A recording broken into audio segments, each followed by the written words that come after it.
Adama Traore. Let's talk about him now, as Romano says talks are ongoing between all parties regarding Adama Traore to Tottenham, but no agreement has been reached at this stage. And then he did go on to say that Adama Traore would love to join Tottenham Hotspur.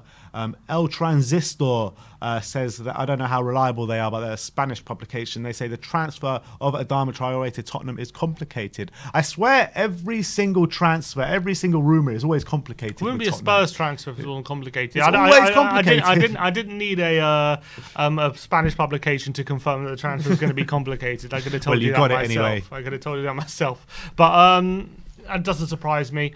I think, again, even with Adama, I think we're waiting for players to leave. I think Sissoko and Aurier both have to leave before we can get him in the door.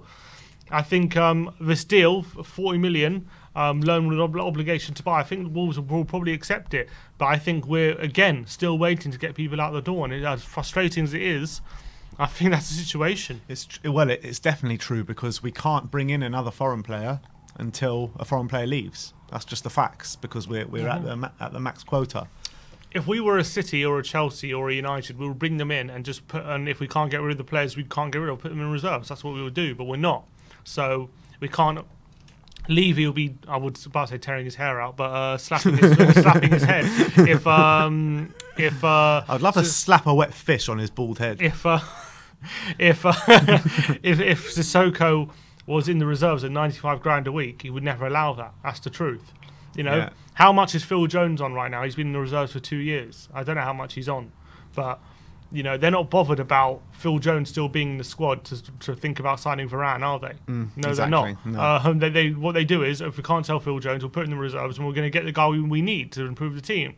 But Spurs don't feel like that. We're like, well, we have Aurier and Sissoko, and as much as we don't want them, if we can't get rid of them, we're going to have to use them. That's how they think of it. So, again, Adama, I still think is waiting. So that's why, at this point, I'm not getting too excited about any transfers until these outgoings are confirmed, because at the moment it seems like that's what we're waiting on to kind of get the ball rolling, domino effect, and it's just concerning. We're always waiting for other things to happen. This is the story of Tottenham Hotspur.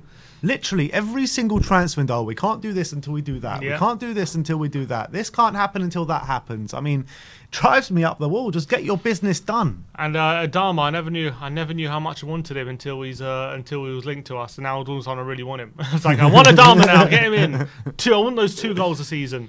But yeah, I really think it could be a lot of fun with Adama in the team, and he could bring the X factor that maybe we're needing in the squad. So Yeah. and I think him and Son and Kane could really link up very well. I think it's a match made in heaven, those three. A forward three of that. Yes, Adama's not going to get the goal return the other two get, but I think he can definitely have a major say in assists. And like I keep saying, and you keep saying, and everyone keeps saying, it will create so much space for Kane and Son. It really will. It'll create havoc. Yeah. It will create so much havoc in the final third.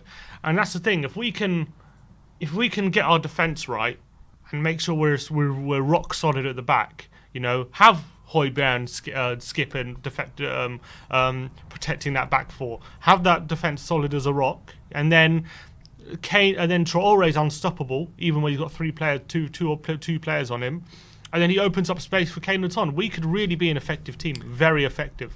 And also, even if he doesn't start, let's say Moura starts, him coming off the bench with half an hour, 20 minutes to go against tired legs, I mean, that is invaluable, surely. It could be extremely invaluable. So I think there's definitely a plan you can see with if we would bring Traore in and where the team could be headed.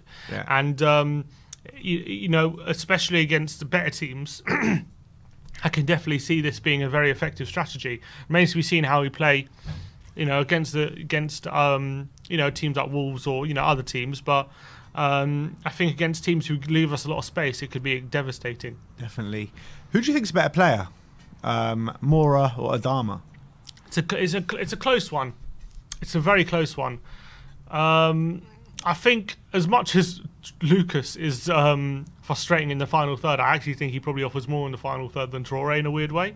But I actually think Moura in front of goal is better than Adama, but I'm not sure if he's better like crossing ability. True, I think Adama's much better at crossing than Lucas. Actually, I think I think as a right winger, as a pure winger, Adama kills Moura. I think Moura is so ineffective as a winger. That I think as an inside forward, Moura can be a lot more effective, and when he's dribbling in the central areas and stuff like that, then he's very effective. I think out in the wide areas, Adama's a lot better.